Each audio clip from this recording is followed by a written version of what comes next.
2 days after the identification of Gedun Choykhin Nyima as Tibet's 11th Panchen Lama, Chinese authorities abducted the child with his parents from their home, and they have never been seen since.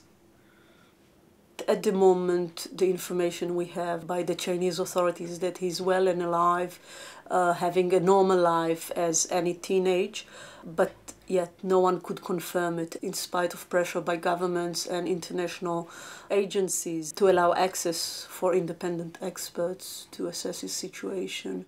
Opposite the Chinese embassy in London, protesters marked the 11th anniversary of the abduction of the Panchen Lama, Tibet's second highest religious figure.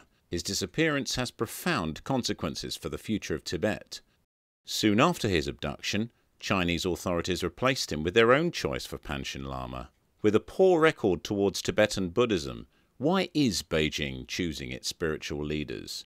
Well, the Chinese are in the process of trying to fully assimilate Tibet into China. Legally, Tibet is part of China as far as China is concerned. No one in the international community really is taking up the cause of Tibetan independence.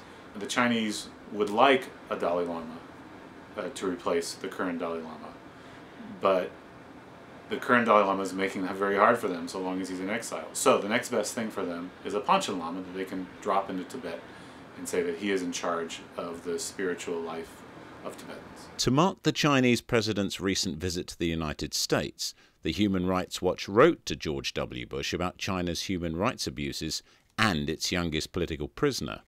We wanted to tell the United States that they have to remember Tibet. A lot of places in the world are starting to forget Tibet. The Panchen Lama is the most significant religious person in Tibet who doesn't have an identity, doesn't have any presence. We're worried not only just for his individual rights, but it's also robbing Tibetans of some religious and cultural identity and religious freedom. While governments prefer to talk about big business when dealing with Beijing, Brad Adams says they underestimate their power to influence China on its human rights problems. There's Airbus and Boeing diplomacy now instead of human rights diplomacy, and there's no way that the Chinese government doesn't understand this, and that they don't turn it to their own advantage, and that they don't succeed in marginalizing human rights. China's economy would collapse if there was a trade embargo on China, because it's entirely export dependent. We're not advocating that, but at the same time we are advocating that Western governments are aware that they do have a lot of leverage. They can pressure the Chinese, but they don't seem to understand that. They seem more interested in selling certain products because certain business interests seem to have their eye. As the vigil nears a close, doubts remain over the next Dalai Lama. If he were chosen by Beijing, would this prove a fatal blow to Tibetan dreams of independence?